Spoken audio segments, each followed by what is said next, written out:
అసలు నాకేమీ చెప్పట్లేదు సార్. అదే ఏమైనా అడిగితే జాబ్ కూడా మానేసింది సార్. రూమ్ లోకి వెళ్ళిపోయి ఉండి వారం రోజుల నుంచి సార్.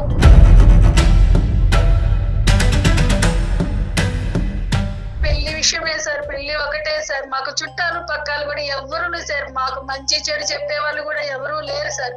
నాకేమన్నా అయిపోతే అతనికి ఏమనిపించిందో తెలియదు సార్. సడన్లీ నువ్వు నాకు అవసరం లేదు, నువ్వు నాకు వద్దు, నేను వేరే పెళ్లి చేసుకుంటా అని చెప్పేసి అన్నాడు సార్. అసలు నేను ఎందుకు నచ్చట్లేదు, నాలో ఏదన్నా అంటే లోపం ఏమన్నా ఉందా? ఇద్దరు అబ్బాయిలు మంచి వాళ్ళే, ఎవరు చెడ్డవాళ్ళు అనేది ఏం కాదు.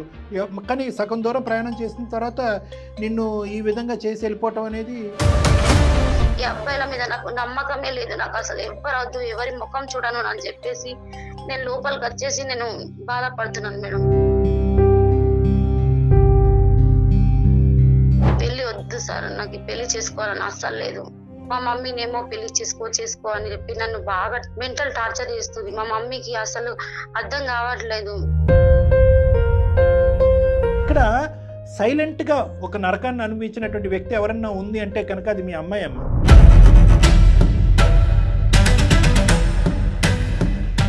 ఆ అమ్మాయి ఇదివరకు జరిగినటువంటి తండ్రికి సంబంధించిన జ్ఞాపకాల్లో తేరుకోలేదు, ప్రేమించిన వాడు నట్టేట్టు ముంచినటువంటి జ్ఞాపకాల్లో తేరుకోలేదు. పిల్లలు కన్నా తర్వాత కానీ పిల్లలు కనక ముందు కానీ అర్ధాంతరంగా నన్ను వదిలేసిపోతే కనుక అప్పుడు ఒక డివోర్సీ లాగా జీవితాంతం బ్రతికేదానికంటే ఇప్పుడే ఒంటరిగా బ్రతకడం బెటర్ కాదా డాక్టర్ గారని మీ అమ్మాయి ఒక ప్రశ్న అడుగుతుంది.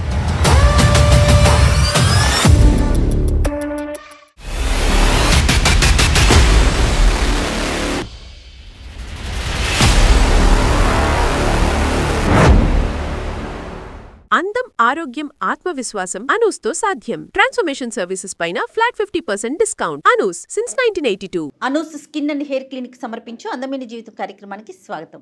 నమస్తే కళ్యాణ్ గారు. నమస్తే మేడం. విజయ అని ఒక తల్లి మనకి ఇమెయిల్ చేశారండి. కూతురికి సంబంధించి తన జీవితం ఏమైపోతుంది, ఎటు వెళ్తోంది, తన అర్థం కాక తన మాట వినట్లేదు, దయచేసి డాక్టర్ గారితో మాట్లాడించండి, నా కూతురు జీవితం అగమ్య గోచరం అయిపోతుంది కూతురు గురించి మెయిల్ చేశారండి. విజయ ఆవిడ పేరు. ఒకసారి మాట్లాడదామండి. Sure madam.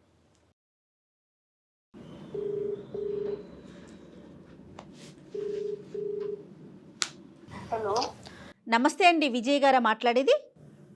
నమస్తే అండి. నమస్తే అండి, నేను జయానండి, సుమన్ టీవీ అందమైన జీవితం ప్రోగ్రామ్ నుంచి. నమస్తే అమ్మా. నమస్తే అమ్మా. నమస్తే. మీరు పాప గురించి ఏదో మెయిల్ పెట్టారు నాకు. అవునమ్మా, మా పాప గురించే పెట్టుకున్నానమ్మా. నాతో పాటు డాక్టర్ కళ్యాణ్ చక్రవర్తి గారు ఉన్నారు. సమస్య ఏంటో డాక్టర్ గారికి చెప్పండి అమ్మా ఒకసారి. నమస్తే విజయ్ గారు. సార్ నమస్తే సార్. దేనికి సంబంధించిన అంశం అమ్మాయి? పాప గురించే సార్. అది యాక్చువల్లీ హైదరాబాద్ సార్. హైదరాబాద్ లో మా వారు పని సార్. అక్కడ ఉన్నప్పుడే పాప పుట్టింది. ఏంటమ్మా సమస్య? మా వారు ఆ బట్టల షాప్ లో బాగా డబ్బులు బిజినెస్ పరంగా తాగడం కానీ అవన్నీ చేసి చాలా నష్టం తీసుకొచ్చాడు సార్. అతనికి లేని అలవాటు లేదు సార్. అయ్యో. అప్పులు చేసేసాడు సార్. మాకేం లేకుండా చేసేసి అప్పులకు సమాధానం చెప్పలేక నన్ను పాపని తీసుకొని బాంబేకి తీసుకొచ్చేసాడు సార్. ఇప్పుడు బాంబేలో ఉన్నారమ్మా, ముంబైలో ఉన్నారా? అవును సార్, బాంబే నుంచే మాట్లాడుతున్నాం సార్. సరే చెప్పండి అమ్మా. ఇక్కడికి వచ్చిన తర్వాత కూడా ఆయన ఏమాత్రం మారలేదు సార్. చాలా ఇబ్బంది అయిపోయింది. సో అతనికి తాగుడు, వ్యసనాలు ఇవన్నీ. మీకు ఎంతమంది పిల్లలమ్మా? ఒకే ఒక పాప సార్ నాకు. పాప ఒక్కతే. ఇప్పుడు పాప వయసు ఎంత? ఇప్పుడు 27 వస్తుంది సార్. ఓకే. ఇక్కడ కూడా ఆఖరికి నా పుస్తలు ఉండే అది అమ్మేసేసి బిజినెస్ పెట్టిస్తే బట్టల పని చాలా ఆయనకి లేని అలవాటు లేదు. ఎక్కడ కూడా అట్లానే చేశాడు సార్. పాప ఇంటర్ ఫస్ట్ ఇయర్ అప్పుడు ఆయన చనిపోయారు సార్. లేరు ఇప్పుడు లేరు సార్. పాప ఏమైనా చేస్తున్నాం అప్పుడు? జాబ్ చేస్తుంది సార్, బీటెక్ అయిపోయింది సార్. మా వారు చనిపోయిన దగ్గర నుంచి కూడా పాపకి అమ్మైనా నానైనా అన్ని నేనే అయి చూసుకుంటా వచ్చాను సార్. నేను పాపకి ఏ మాత్రం కష్టం తెలియకుండా చూసుకుంటా వచ్చాను సార్. నేను ఇక పాపకి 27 వచ్చినాయని చెప్పేసి పెళ్లి చెయ్యాలని సంబంధాలు చూశాను సార్. అయితే ఒకరికొకరు ఇష్టపడ్డారు, ఒక నెల మాట్లాడుకున్నారు, బాగానే ఉన్నారు సార్. మరి ఏమైందో ఏమో అది క్యాన్సిల్ అయిపోయింది సార్. అది ఎందుకు క్యాన్సిల్ అయింది అంటున్నారు? వాళ్ళిద్దరి మధ్యన ఏం భేదాలు వచ్చినాయో తెలియదు సార్. బాగానే మాట్లాడుకుంటా ఉన్నారు సార్. కానీ ఆ పాప నాకేమి చెప్పదు సార్. ఏం జరిగిందని అడుగుతున్నా కూడా చెప్పట్లేదు సార్. ఇక రెండో సంబంధం కూడా చూశాను సార్ నేను. అది కూడా అట్లాగే సార్, కొద్ది రోజులు బాగానే మాట్లాడుకుంటానే ఉన్నారు, బాగానే చేస్తున్నారు. ఇంకా నాకు ఏ సంబంధాలు చూడదు, నాకు పెళ్లి వద్దు అని చెప్పి నాతో బాగా వాదనలు పెట్టుకుంది సార్. అసలు పెళ్ళే వద్దు అంటుంది సార్. ఆ అమ్మాయికి ఏం చేతబడి చేశారో, ఎవరేం చేశారో తెలియదు సార్. అవతల వాళ్ళు ఏమంటున్నారండి? ఇప్పుడు పెళ్లి సంబంధం అబ్బాయి వాళ్ళు ఉంటారు కదా, వారితో ఏమన్నా మాట్లాడారా? వాళ్ళు ఏమంటారు? మీ అమ్మాయి బిహేవియర్ మాకు నచ్చలేదు అట్లా అంతా మాట్లాడుతున్నారండి వాళ్ళు. మా బాబు ఏం సమాధానం చెప్పట్లేదు. నాకు పెళ్లి సంబంధాలు చూడదు, నీ పెళ్లి చేసుకోను, నాకు ఇష్టం లేదు, ఇదే చెప్తుందండి. ఉన్నది ఒకగానొక బిడ్డ సార్, ఆ పిల్ల జీవితం ఏమైపోయిందని బాధపడుతున్నాను సార్. నాకు ఆరోగ్యం కూడా బాగోట్లేదండి. ఒక సంబంధం కుదిరినా ఒక సంబంధం కుదరపోయినా పాపకు నచ్చినా నచ్చకపోయినా అన్ని మన మంచికేనమ్మా. ఇలాంటివి ఆ అమ్మాయికి ఏదో ఒక కారణం వల్ల నచ్చినటువంటి సంబంధాన్ని మీరు బలవంతంగా లేదమ్మా అని మభ్యపెట్టో బతిమాలో పెళ్లి చేశారనుకోండి, రేపొద్దున అందులో ఒక 60-70 సంవత్సరాల పాటు ఆ వైవాహిక జీవితంలో అమ్మాయి కంటిన్యూ అవ్వాలి. మానసికంగా అమ్మాయి ఎలా ఉందనేది మీరు చూడాలి కదా. నేను అనేది ఏంటంటే ఈ పెళ్ళి అనేటటువంటి అంశం కాకుండా మిగతా అన్ని అంశాల్లో అన్ని ఇష్యూస్లో మీ అమ్మాయి పర్ఫెక్టేనమ్మా? చదువు కానీ ఉద్యోగం కానీ? పర్ఫెక్ట్గానే ఉంది సార్. అది అసలు నాకు ఏమీ చెప్పట్లేదు సార్. జాబ్ కూడా మానేసింది సార్. రూమ్ లోకి వెళ్ళిపోయి ఉండి వారం రోజుల నుంచి సార్. ఫ్రెండ్స్ గానీ ఎవరైనా ఉన్నారమ్మా? ఉన్నారు సార్, కానీ వాళ్ళతో కూడా ఎవరితోనే మాట్లాడతలేదు సార్. అసలుకి ఎంత తలుపు కొట్టినా తలుపు తీయట్లేదు సార్. నాకు అన్నం వద్దంటుంది, ఏమి వద్దంటుంది సార్. ఆ రూమ్ లోనే ఉంటుంది సార్. మరి మీ ఆర్థిక పరిస్థితి ఏంటమ్మా? నేను ఇంట్లో పని చేసుకుంటా, నేను బతుకుంటూ వచ్చాను సార్. ఇప్పుడు ఒక గూడు అనేది ఏర్పరచుకున్నాను సార్. అదే ఇంట్లో ఉంటున్నాను సార్. తినకపోయినా కూడా పిల్ల ఏదో జాబ్ చేస్తుంది, పర్వాలేదు. పిల్లకి పెళ్లి చేద్దాం, తన భవిష్యత్తు బాగుంటుంది అనుకుంటే పిల్ల ఇప్పుడు ఇట్లా చేస్తుంది సార్. ముందు ఒకసారి సూసైడ్ కి అటెంప్ట్ చేసుకోబోయింది సార్ తను. ఇంతకు ముందు అటెంప్ట్ అంటే ఎప్పుడమ్మా? అది ఎంతకాలం క్రితం? అప్పుడు కారణం ఏంటి? తను అప్పుడు అంతకు ముందు ఎవరిని ఇష్టపడింది సార్, జరగలేదని చెప్పేసి తన 5లో చేసుకోపోయింది సార్. అందుకనే సార్ మీ వల్ల మా పాప భవిష్యత్తు బాగుంటుంది, కనీసం మీ మాటైనా విని ఆ అమ్మాయి మనసు మారిద్దని సార్ మీకు మేలు పెట్టుకున్నాను సార్. అయ్యో, ఈ అర్జెన్సీ చూసి మేము వెంటనే రెస్పాండ్ అవటం జరిగింది. ఒకసారి పాపతో మాట్లాడదాం అమ్మా. మాట్లాడిస్తాను సార్, నేను మాట్లాడిస్తాను సార్. మాట్లాడిపించండి అమ్మా. ఒక్క నిమిషం సార్. ట్రై చేయండి అమ్మా, ట్రై చేయండి. కీర్తన, అమ్మా కీర్తన, ఒక్కసారి తలుపు తీయమ్మా. మా అమ్మ కదా, ఒక్కసారి అమ్మా, మా అమ్మ కదా, ఒక్కసారి తలుపు తీయమ్మా. మన చుట్టాలేనమ్మ, ఒక్కసారి మన చుట్టాలతో మాట్లాడుతురా అమ్మ, ఫోన్ మాట్లాడుతురా అమ్మ. తల్లి మా అమ్మ కదా, బంగారు తల్లి, ఒక్కసారి రా తల్లి, మాట్లాడుతురా అమ్మా. కీర్తన, హలో, ఎవరు? అమ్మ అదే ఇందాక అమ్మ చెప్పారు కదమ్మా, మేము మీ చుట్టాలని చెప్పారు, బంధువులని చెప్పారు. కానీ వాస్తవానికి మేము మీ బంధువులం కాదమ్మా, ఉన్నది ఉన్నట్టుగా చెప్పాలి, నిజంగా నిజాయితీగా మాట్లాడాలి. కాబట్టి ఇది అందమైన జీవితం అనేటటువంటి ఒక కార్యక్రమం అమ్మ. నా పేరు డాక్టర్ కళ్యాణ్ చక్రవర్తి. నాతో అటు మన జయ మేడం కూడా ఉన్నారు, సీనియర్ హోస్ట్ ఆవిడ. సో ఏంటంటే అమ్మ చాలా బాధతో మాకు ఒక ఈమెయిల్ పంపించడం జరిగిందమ్మ. నా కూతురు నా చెప్పిన మాట వినట్లేదు, చాలా విపరీతమైనటువంటి డిప్రెషన్లో ఉంది, తిండి తినట్లేదు, తను రూమ్లోంచి బయటికి రావట్లేదు, ఉద్యోగం కూడా మానేస్తుందని చెప్పి ఇంతకుముందు సూసైడ్ అటెంప్ట్ కూడా చేశారని చెప్పింది అమ్మ. నీ బాధ ఏంటి అనేటటువంటి నీ వివరం తెలుసుకోవడానికి మేము కాల్ చేసామమ్మా. ఎలా ఉన్నావమ్మా? ఏంటి నీ పరిస్థితి? అంటే నాకు మ్యారేజ్ అంటే, నువ్వు తెలుగులో ఫ్లూయెంట్గా మాట్లాడగలవమ్మా? మీకు ఎలా వస్తే అలా మాట్లాడండి, పర్వాలేదండి, మీ కన్వీనియంట్. చెప్పు నాన్న. నాకు మ్యారేజ్ అంటే ఇష్టం లేదండి, పెళ్లి చేసుకోవాలని లేదు నాకు. పెళ్ళే ఇష్టం లేదు, పెళ్లి వద్దు. మా డాడీ మమ్మల్ని చాలా ఇబ్బంది పెట్టేవాడు, చాలా టార్చర్ చేసేవాళ్ళు. అంటే ఏమన్నా ఇంట్లో డబ్బులు ఉన్నాయి తీసుకెళ్లిపోవడం, పేకాటడం, అట్లాంటి పనులు చేసి మమ్మల్ని చిత్రహింసలు పెట్టేసిండండి. అప్పటి నుంచి నాకు మ్యారేజ్ చేసుకోవాలని అసలు ఇంట్రెస్ట్ లేదండి. అంత చిన్న వయసులోనే నీకు ఫ్యామిలీ మీద, మ్యారేజ్ మీద ఒక ఇష్టం అనేది పోయింది? ఇష్టం అనేది పోయిందండి. మరి జాబ్ ఎందుకు మానేసావు? జాబ్ నేను జాయిన్ అయినప్పుడు ఒక అబ్బాయి ఉండే అండి. అబ్బాయి నన్ను అంటే చాలా నమ్మించిండు. ఒక 6 months వరకు మేమిద్దరం ట్రావెల్ చేసినాం. కాదు నాన్న, ఇప్పుడు పెళ్ళంటే ఇష్టం లేదన్నావు, నీకు మగవాళ్ళ మీద కోపం అన్నట్లుగా మాట్లాడావు. మరి ఈ అబ్బాయికి ఎట్లా అట్రాక్ట్ అయ్యావు? ఆ అబ్బాయి అంటే మా ఆఫీస్ లోనే పనిచేసేవాడు. ఓకే. నాకు అంటే అతను నాకు నమ్మకం కలిగేలా నాతో క్లోజ్ గా ఉండేవాడు.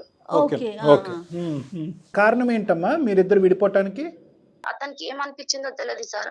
సడన్లీ నువ్వు నాకు అవసరం లేదు, నువ్వు నాకు వద్దు, నేను వేరే పెళ్లి చేసుకుంటా అని చెప్పేసి అన్నాడు సార్. అలా అనేసరికి నాకు చాలా బాధేసింది సార్.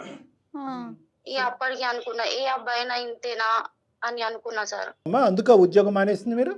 అవును సార్. అందుకే ఇక నాకు అరే ఇంత ఈజీగా ఒక అబ్బాయి మోసం చేస్తారా అనిపించింది.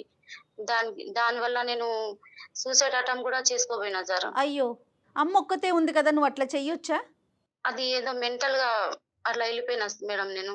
ఇదంతా జరిగి ఎంతకాలం అయిందమ్మా?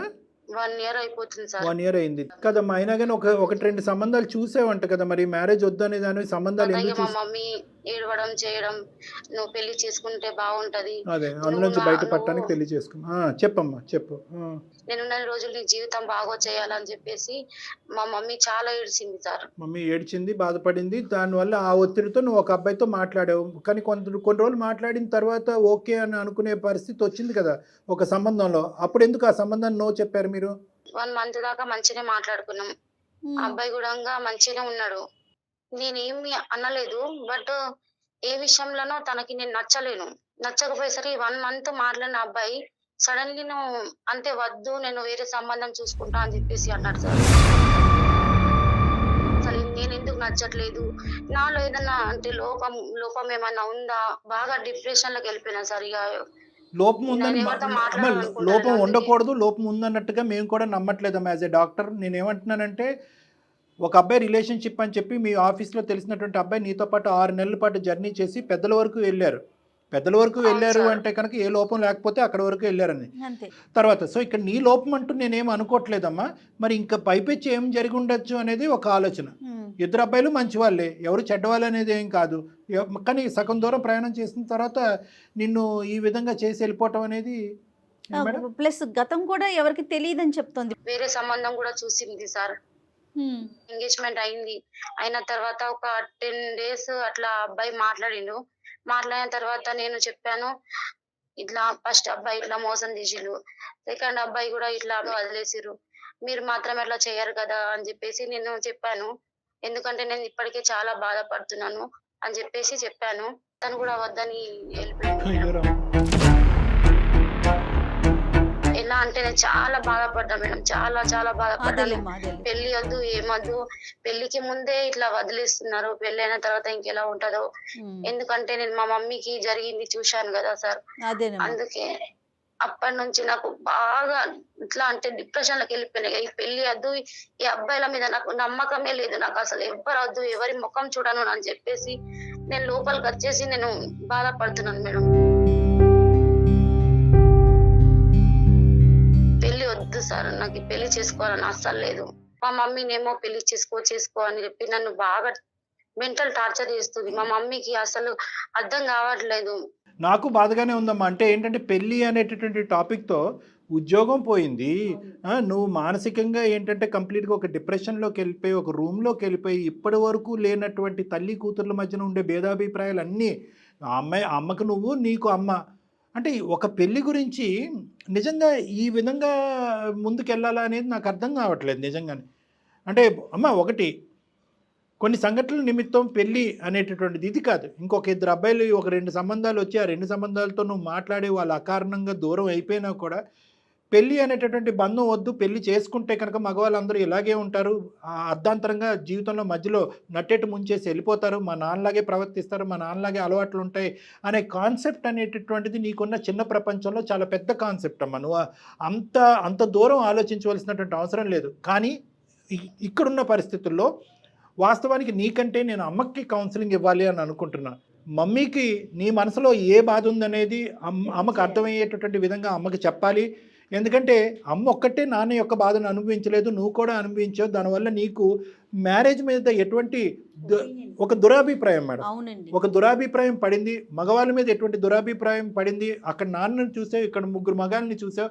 అందరు మగాళ్ళు ఇలాగే ఉంటారు, అర్ధాంతరంగా ఇలా మధ్యలో నడి బజార్లో వదిలేసి పోతారు అనేటువంటి నీ కాన్సెప్ట్ని మార్చవలసినటువంటి సమయం సందర్భం వస్తుందమ్మా. కానీ ఇప్పుడు కాదు, ఇద్దరికి కూడా కౌన్సిలింగ్ కావాలి. కానీ ఫస్ట్ అమ్మకు కొన్ని నేను వివరాలు చెప్పాలి అనుకుంటున్నాను. అమ్మ పక్కనుంటే ఒకసారి ఫోన్ ఇయ్యమ్మ. అమ్మ పాపను కూడా పక్కన పెట్టుకోండి అమ్మ, ఇద్దరు వినండి నా మాట, నేను చెప్పేది ఒక్కసారి. ఇప్పటి వరకు పాప చెప్పినటువంటి అంశాలు మీకు అర్థమైనాయా? అంటే పెళ్ళి అనే సబ్జెక్ట్ తీసేసి మీ కూతురు ఒక మనిషి 27 సంవత్సరాలు వయసు ఉన్నటువంటి ఒక ఆడపిల్ల అనుభవించేటటువంటి ఒక బాధని మనసు విప్పి ఒక్కసారి ఆలోచించండి అమ్మా మీరు, విజయ గారు. సార్ నేను ఇక్కడ చెప్పేది ఏంటంటే పెళ్ళి అనే కాన్సెప్ట్ కాసేపు తీసి పక్కన పెడదాం. మీరు ఎంత నరకాన్ని అనుభవించారో, ఎంత మానసికపరమైన క్షోభను అనుభవించారో దానికి సమపాలల్లో మీ అమ్మాయి కూడా అనుభవించింది. ఎటొచ్చి మీరు బయట ప్రపంచానికి చెప్పుకున్నారు, అరే ఒక భారీగా మీరు ఇంత అనుభవిస్తున్నారు అని చెప్పి మీరు ఒకటి బయట ప్రపంచానికి చెప్పుకున్నారు, మీ బాధని నలుగురికి ఏదైనా చెప్పుకుని చూపెట్టారేమో. కానీ ఇక్కడ సైలెంట్గా ఒక నరకాన్ని అనుభవించినటువంటి వ్యక్తి ఎవరన్నా ఉంది అంటే కనుక అది మీ అమ్మాయి అమ్మ. కేవలం తండ్రి అనేటటువంటి వ్యక్తి ఇలా ఉంటాడు అనేదే కాకుండా ఫ్యూచర్లో నేను మ్యారేజ్ చేసుకుంటే భర్త అనేవాడు కూడా ఇలాగే ఉంటాడు అనే కాన్సెప్ట్, ఆ బీజం ఈ అమ్మాయికి అప్పుడే పడిపోయింది. ఇది మీరు దయచేసి మీరు అర్థం చేసుకోవాలి పెద్ద మనసుతో. ఓకే, ఇది నెంబర్ 1. నెంబర్ 2 ఏమైంది అంటే ప్రేమించినటువంటి వ్యక్తి ఒకలాగే ప్రవర్తించాడు. అరేంజ్డ్ మ్యారేజ్ చేయాలి అనేటటువంటి తాపత్రయంతో ఎంగేజ్మెంట్ చేసుకున్న తర్వాత ఒక వ్యక్తి నెల రోజుల తర్వాత పారిపోయాడు. అంటే ఏది కరెక్ట్? ఇంకా అంటే తండ్రి పాత్రలో చూసినటువంటి వ్యక్తి కరెక్ట్గా లేడు, ప్రేమించినటువంటి వ్యక్తి అర్ధాంతరంగా. ఇప్పుడు ఆ అమ్మాయి ఏమనుకుంటుంది, నాలో ఏమైనా లోపం ఉందా సార్, ఎవడికి వాడు వచ్చాడు మాట్లాడుతున్నాడు ఎందుకు వెళ్ళిపోతున్నాడు కూడా చెప్పట్లేదు, అట్లీస్ట్ కారణం చెప్పి వెళ్ళిపోయినా కూడా నేను జీర్ణించుకునేటటువంటి పొజిషన్లో ఉంటాను, నన్ను నేను సరిదిద్దుకుని ముందుకెళ్తాను, కారణం కూడా చెప్పకుండా అకారణంగా ప్రేమించిన వాడు వెళ్ళిపోయాడు, ఎంగేజ్మెంట్ చేసుకుని దగ్గరుండి ఎంగేజ్మెంట్ చేసుకున్న వాడు కూడా వెళ్ళిపోయాడు. ఇంకొక వ్యక్తి నాలో ఏమన్నా లోపం ఉంది అంటే కనుక నీలో ఏం లోపం లేదు కానీ నువ్వు నాకు వద్దు అని చెప్పి వెళ్ళిపోయాడు. రేపొద్దున పెళ్ళి అయిన తర్వాత ఈ ముగ్గురు లాంటి వాళ్ళు ఎవరైనా నా కర్మకాలి నా జీవితంలో ఎవరన్నా ప్రవేశిస్తే కనుక, పిల్లలు కన్నా తర్వాత కానీ పిల్లలు కనకముందు కానీ అర్ధాంతరంగా నన్ను వదిలేసిపోతే కనుక అప్పుడు ఒక డివోర్స్ ఇలాగ జీవితాంతం బ్రతికేదానికంటే ఇప్పుడే ఒంటరిగా బ్రతకడం బెటర్ కాదా డాక్టర్ గారని మీ అమ్మాయి ఒక ప్రశ్న అడుగుతుంది. ఈ ప్రశ్నని మనం లోతుగా ఆలోచించాలమ్మా. ఆ అమ్మాయికి పెళ్ళి అంటే అయిష్టత, లేదంటే ఈ అమ్మాయి మానసికంగా తేరుకోవటానికి మనం అవకాశం ఇవ్వకుండా పెళ్ళి అనేటటువంటి సబ్జెక్ట్ని ఆ అమ్మాయి మీద బలవంతంగా రుద్దేటటువంటి ప్రయత్నం చేస్తున్నావా? ఇక్కడ మానసికంగా ఫస్ట్ మీ అమ్మాయి యొక్క మెంటల్ స్టేట్ని మీరు ఆలోచించండి. మీరు చదువుకున్నారో లేదో నాకు తెలియదు కానీ అందరికీ అర్థమయ్యేటటువంటి ఒక సబ్జెక్ట్ ఏదన్నా ఉంది అంటే కనుక ఇక్కడ మీ అమ్మాయికి సంబంధించింది డిప్రెషన్. మానసిక మేడం, ఇప్పుడు ఈ అమ్మాయి ఇందాక నేను చెప్పినటువంటి దాంట్లో ఒక వ్యక్తితో ప్రయాణం చేసి తల్లిదండ్రులకు వచ్చి చెప్పి ఇద్దరు తల్లిదండ్రులు ఒప్పించిన తర్వాత ఏ అమ్మాయి ఊహించుకుంటుందమ్మా? ఎవరినైతే ప్రేమించి నమ్మకంగా చేతిలో చేయి పెట్టుకుని ప్రామిస్ చేసినటువంటి వ్యక్తే విత్డ్రా అవుతాడని ఏ అమ్మాయి ఊహించుకుంటుంది? అది పెద్ద మానసిక పరమైన బ్లో. ఈ అమ్మాయి అప్పుడే సూసైడ్ అటెంప్ట్ చేసింది. ఇది జరిగి ఎంతకాలం అయిందని ఇందాక నేను అన్నాను అంటే కనుక ఎందుకు అడిగానంటే ఇది జరిగి ఒక 5 సంవత్సరాల క్రితం అయితే కనుక బహుశా కాలక్రమేణా పోతుంది, ఆ మెమరీస్ అనేవి డైల్యూట్ అయ్యి ఉండేవి మేడం. జరిగి 1 year అవ్వలేదు. ఆ అమ్మాయి ఎంత డిప్రెషన్కి లోన్ అయ్యిందో విజయ గారు కూడా అంతే డిప్రెషన్కి లోన్ అయ్యి, అమ్మ ఈ అమ్మాయిని డిప్రెషన్ నుంచి బయటకు తీయాలి అంటే కనుక అర్జెంటుగా ఆగమేఘాల మీద ఈ అమ్మాయికి పెళ్లి చేసేయాలి అనేటటువంటి తొందరపాటు ఆలోచన ప్రస్తుతం అయితే కరెక్ట్ కాదు. సరే కాదండి మా అమ్మాయి పెళ్ళే వద్దు అని అనుకుంటుందంటే నేను తినాలి అనిపించినటువంటి తిండిని నాకు బలవంతంగా పెడితే నాకు వామిటింగ్ వస్తుంది, దాని మీద ఒక ఏవగింపు వస్తుంది. ఇక్కడ కూడా అదే ఆ అమ్మాయికి నచ్చనటువంటి ప్రస్తుతానికి నచ్చనటువంటి సబ్జెక్ట్.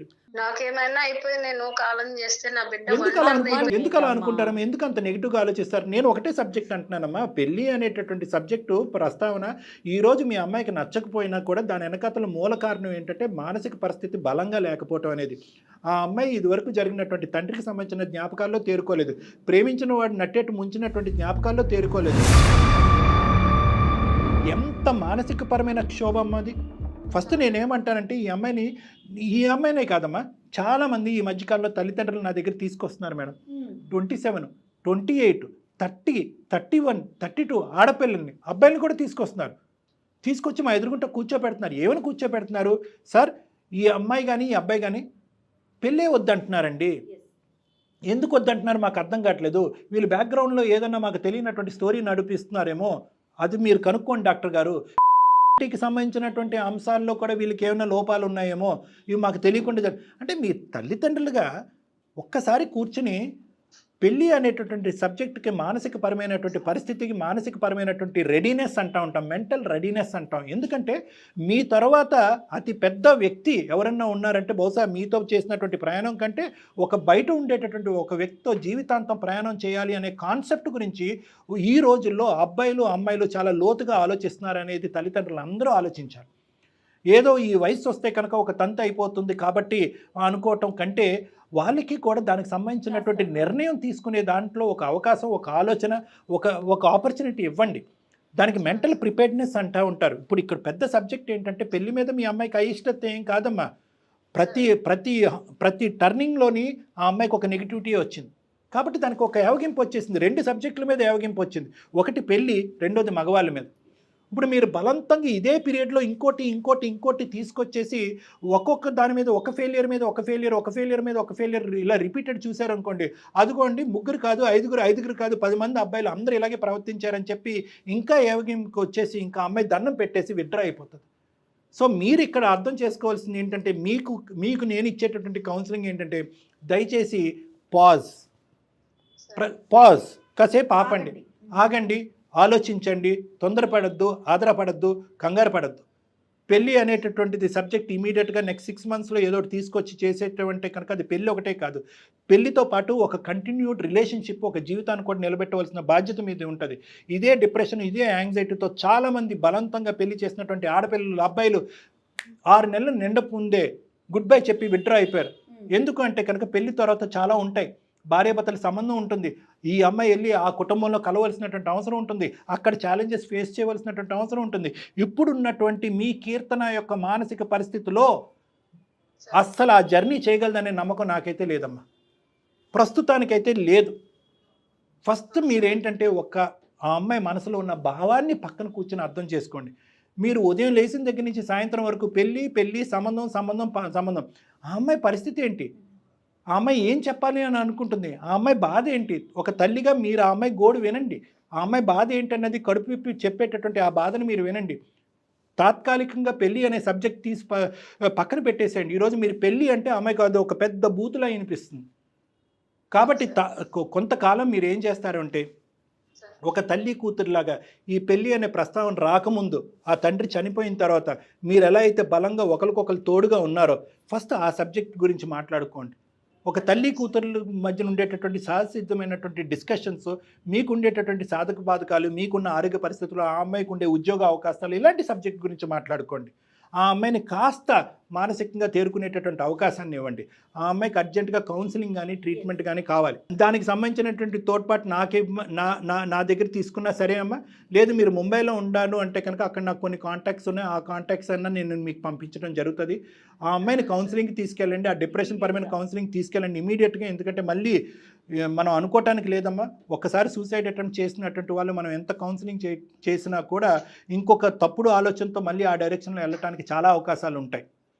ఒక సూసైడ్ అటెంప్ట్కి, ఇది చాలా ప్రేక్షకులు అందరికీ చెప్తున్నాను, సూసైడ్ అటెంప్ట్కి ఏంటి సార్ పెద్ద రిస్క్ ఫ్యాక్టర్ అని చాలామంది అడుగుతూ ఉంటారు. ఏంటి సార్ ఏం చూస్తే కనుక ఒక వ్యక్తి సూసైడ్ చేసుకుంటారని మనం చెప్తే కనుక, ఒకటి సూసైడ్ చేసుకుంటాననే వార్నింగ్, రెండోది ఇంతకుముందు సూసైడ్ అటెంప్ట్ చేసుకోవటం.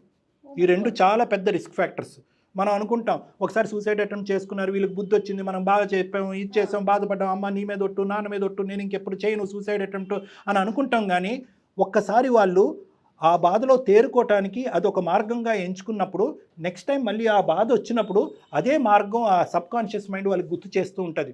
ఇదిగో మళ్ళీ నీ రోడ్ ఎండ్ అయింది, అప్పుడు ఒకసారి ఎండ్ అయింది, నువ్వు ఆ నిర్ణయం తీసుకున్నావు, సక్సెస్ అవ్వలేదు, మళ్ళీ నీ రోడ్ ఎండ్ అయింది, ఈసారి కూడా ఇదే నిర్ణయం చేసుకో అని చెప్పి ఆ సబ్కాన్షియస్ మైండ్ చెప్తూ ఉంటుంది. కాబట్టి ఈ అమ్మాయి ఆల్రెడీ ఒక పెద్ద అటెంప్ట్ చేసింది కాబట్టి మళ్ళీ ఇంకొకటి అలాంటి అంశం పునరావృతం అవ్వకూడదంటే ఇమీడియట్గా psychological counselling, psychological treatment for depression is important.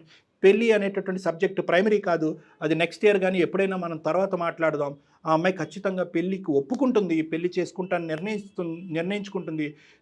పెళ్ళి అనేటటువంటి దాంట్లో ఈ అమ్మాయి చాలా సంతోషంగా ఫ్యూచర్ ఉంటుంది అనేది నా అభిప్రాయం అమ్మా. ఎంత మంచి విషయం చెప్పారు డాక్టర్ గారు. మేడం తీసుకొస్తాను మేడం, మీ దగ్గరికి తీసుకొస్తాను. మీ ఇష్టం అమ్మా, మీరు ఇక్కడికి వచ్చిన పర్వాలా, మీరు అక్కడ కంఫర్ట్ అయితే నేను కాంటాక్ట్స్ కొన్ని నెంబర్స్ పంపిస్తానమ్మా. మీరు ముంబైలో ఉండే ఏరియా చెప్పండి, నాకు అక్కడ ఉండేటటువంటి కో సైకాట్రిస్ట్ ఎవరైనా కొలీగ్స్ ఉంటే కనుక వాళ్ళ నెంబర్స్ రిఫరెన్సెస్ ఇస్తాను. మీకు అక్కడ దగ్గర అయితే కనుక రెగ్యులర్గా కాంటాక్ట్కి వెళ్ళాలి కాబట్టి ఇంత దూరం అయితే కష్టం అవుతుంది. అక్కడ కాంటాక్ట్స్ నేను ఇస్తానమ్మా, మీ నెంబర్కి నేను షేర్ చేసుకుంటాను. ఏమ్మా ఒకసారి కీర్తనకి ఇవ్వండి అమ్మా. అమ్మకి చెప్పిందంతా నువ్వు విన్నావని నేను అనుకుంటున్నాను. పెళ్ళి అనేటటువంటి దాని గురించి యునానిమస్గా ఒక కార్పెట్గా డిలీట్ చేయవలసినటువంటి అవసరం లేదు. తాత్కాలికంగా దాన్ని సస్పెండ్ చేస్తుంది. అమ్మ కూడా ఆ సబ్జెక్ట్ నీతో మాట్లాడదు. ఫస్ట్ మోస్ట్ ఇంపార్టెంట్ ఏంటంటే నీ మెంటల్ స్టేట్, రెండోది నీ కెరియర్. Yes. ఈ రెండు చాలా ఇంపార్టెంట్. మ్యారేజ్ ఒకటే చెప్తున్నాను, పెళ్లి ముఖ్యమా ప్రాణం ముఖ్యమా? నువ్వు ప్రాణాలు తీసుకోవటానికే ముందుకెళ్ళిపోతున్నావు. అదే మా ఉద్దేశంలో ఏంటంటే అమ్మ, నీ ప్రాణాలు నీ భవిష్యత్తు మోస్ట్ ఇంపార్టెంట్, నాకైనా మీ అమ్మగారికైనా ఎవరికైనా. అమ్మ ఏంటంటే కనుక, అరే నాన్నతో నేను అనిపించాను, నా ఆయుష్ ఎంత ఉంటుందో తెలియదు కాబట్టి నిన్ను ఒక ఇంటిదాన్ని చేసి నేను ఏది అయిపోయినా పర్లేదు అనే కాన్సెప్ట్లో అమ్మ ఒక డిప్రెషన్లోకి వెళ్ళిపోయింది. కాబట్టి అమ్మకు కొన్ని వెడమర్చి కొన్ని అంశాలు, చాలా ముఖ్యమైన అంశాలు చెప్పాం. పెళ్ళి అనే సబ్జెక్ట్ గురించి అమ్మ మాట్లాడదు, కానీ నువ్వు ఇప్పుడున్నటువంటి మెంటల్ స్టేట్ని తక్షణ కర్తవ్యంగా ఇమీడియట్గా యుద్ధ ప్రాతిపదికన కరెక్ట్ చేయవలసినటువంటి అవసరం ఉంది. కాబట్టి నువ్వు ఒక్కసారి కౌన్సిలింగ్ కానీ ట్రీట్మెంట్ కానీ వెళ్ళాలమ్మా.